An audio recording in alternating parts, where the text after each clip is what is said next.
And our winner is...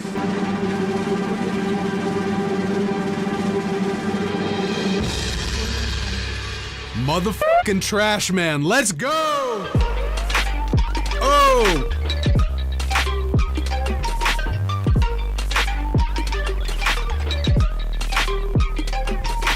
Trash!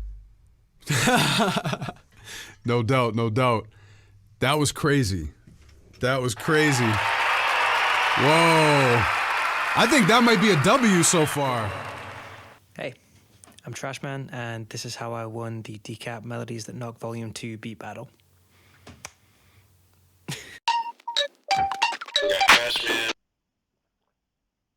Okay, so let's just jump right on into this. So, this is my DAW. I use Ableton Live. I don't particularly believe it's the best one. It's just the one that works for me. If you believe in the DAW wars, you're stupid. They're all good. They all work. Anyway. So this is the pack right here. Melodies That Knock Volume 2. This is the one that I ended up choosing. The Dirty G minor.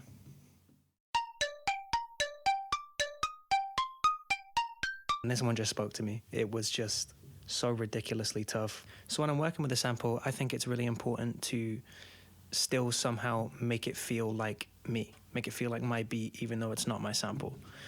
So what I did, as you can see here, is I chopped it up a whole bunch. If I zoom in here, you'll see that some of the stuff isn't even on grid. That's intentional, just to give it that sort of human, drunk sort of swing to it. So after chopping it all up, it sounds like this.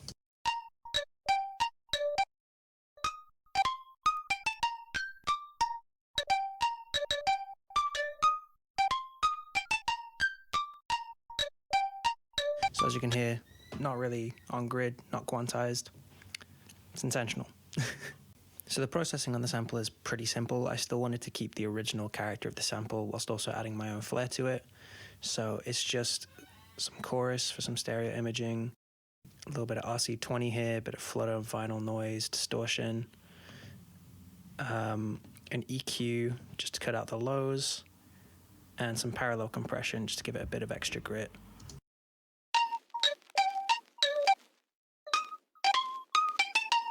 Really, really simple stuff. So I wanted to add more to it. Obviously there's a lot of space for groove there, but I just wanted a little bit more of me. So what I did is I ran it through some grain delay and exported it to this bit here. So it was interfering a little bit too much.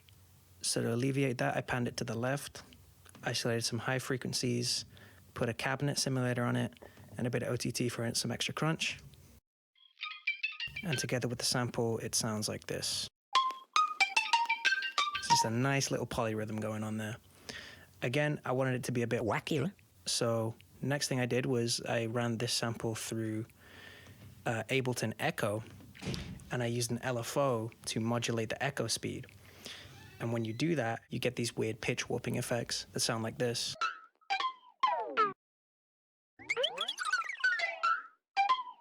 So I use this in a lot of my beats. I think it sounds really cool. So I just ran that through the exact same effects chain that I had on the other thing. So it sounds like this. And then together with the other two chops, it's this. The only change I did for when the saw bass comes in is I just had both the echo effect and the grain delay playing constantly for a little bit more of a complicated polyrhythm, but it never becomes too much because that saw bass is taking most of your focus, and it sounds like this.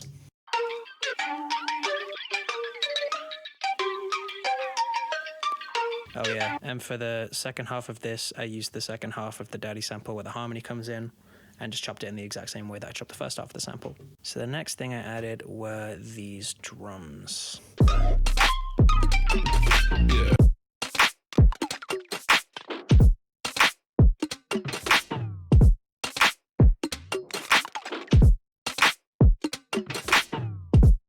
Can you tell I like wonk? So these are all exported as stems, you'll notice. in this case, I found stems easy to work with, but it's nothing too complicated. I can tell you it started with this percussion loop.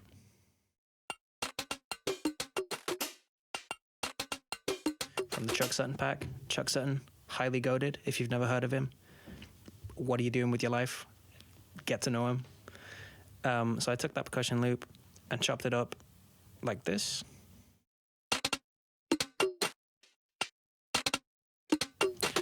And I processed it with some erosion for a little bit extra noise and compressed it just a little bit. And then the next thing were these claps. Oh, no, it's not. It's not a clap, is it?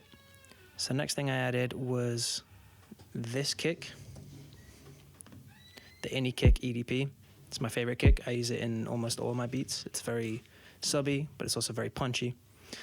But in this case, it actually gets lost in the mix quite a lot if I just play the whole track with just the regular kick. That's not thumping hard enough, is it? So it's pretty basic stuff. It's just multiband, just boost the lows. And then I got overdrive, amp, OTT, saturator, just to boost the harmonic interest a little bit so it punches through the mix more. And then a glue compressor, just for some extra presence, and then that's punching through the mix a lot more. And the rest of it's pretty simple, just distorted clap, saturator, overdrive, multiband, just because I was a bit too much of a hissy high. Pretty basic stuff. Shaker that I just auto-panned a little bit for some stereo interest. But the most interesting part of this drum loop is this element here, which I did a similar thing to the sample. What I did is I took this percussion chop that I talked about earlier, and I ran it through the echo with the LFO that I used with the sample. It was a little bit fatiguing to the ear to have that going through the whole time. So I chopped it up a little bit and sprinkled it in whenever the groove needed something. It's just little things like that, just to add to the groove a little bit more. And that included, that along with the percussion loop sounds like this.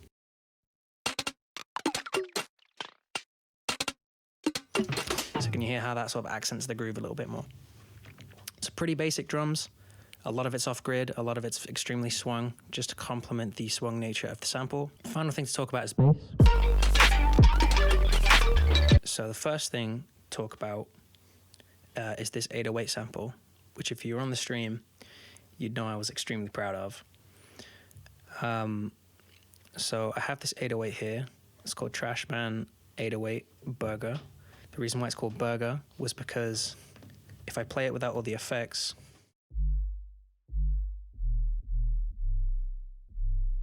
you might not be able to hear it. It's extremely subby, but it's actually a short snippet of the Burger King foot lettuce meme. Number 15, Burger King foot lettuce. So I took a very short snippet of that vocal and I added a pitch envelope for some extra punch, isolated only the low frequencies, and then added a whole bunch of effects. I don't even remember what I added, but it's just a lot of effects.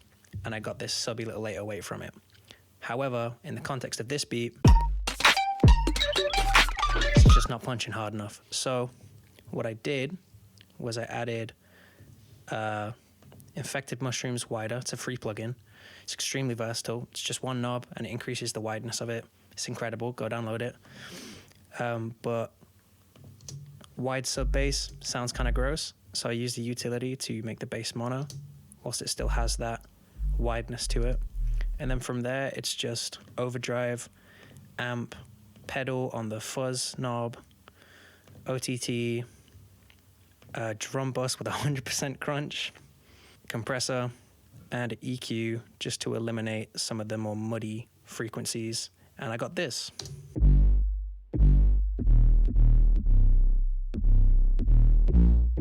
Sound design's fun. So yeah, I'm super proud of that 808. Sample pack soon? Who knows? The other thing here is this saw bass.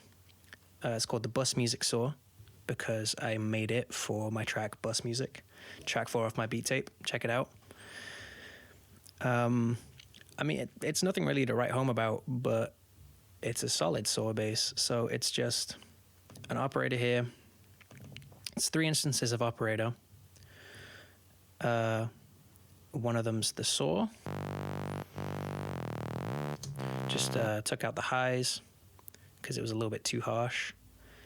And then doubled that with a sine wave with the lows isolated just for some extra sub. And then for a little bit more harmonic interest, I have this really quiet white noise layer. Just for a little bit of extra grit and a bit more of like an analog feel, I suppose. And I saturated them all in the same space, eliminated the more muddy frequencies, rolled off the highs a little bit, and then I sidechained it to the kick. So if I just isolate this and the kick together, you get this.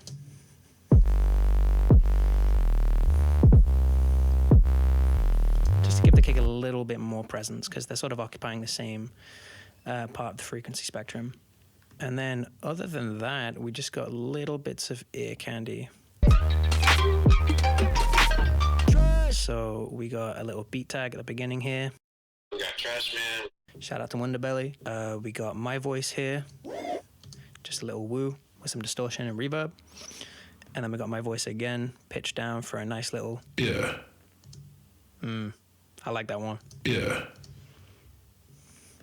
And then we got this one right before the second drop. Just a little wow. Shout out Alyssa. And then other than that, you know, we got some little extra stuff in the background, like some risers. Nothing too interesting there. And then right at the very end, we got another beat tag with one final 808 hit. Trash! Pretty basic stuff. I just thought adding the little vocal chops trash made it sound like more like a finished beat. That's just me. But yeah, that's pretty much it. It's a pretty simple beat. It's just shy of a minute. I think it's about 48 seconds. But yeah, that's the beat. I hope you enjoyed it. I hope you enjoyed this video. I want to give a massive thanks to everyone that voted for me in the competition, and also a massive shout out to DECAP for running this competition and picking me as the winner, which I'm still kind of struggling to believe. This whole thing has been a fantastic experience, and I'm so glad that I have been a part of it. If you want to stay updated on new music and general happenings, you can follow my Instagram and you can follow my Twitter. Those are really the first places to check for new updates on music. Other than that, I'm just out of uni, so I have a lot of time to be working on new music. So expect a lot of new music. In the meantime, I have a beat tape out, Assorted Beat Tape 1. It's on all streaming platforms, and if you want to support me directly, you can buy it on Bandcamp. I put a lot of work into it, and I'm really proud of it, and I hope you enjoy it as much as I enjoyed making it. So yeah, that's pretty much it. Hope to see you around. Till next time, see ya.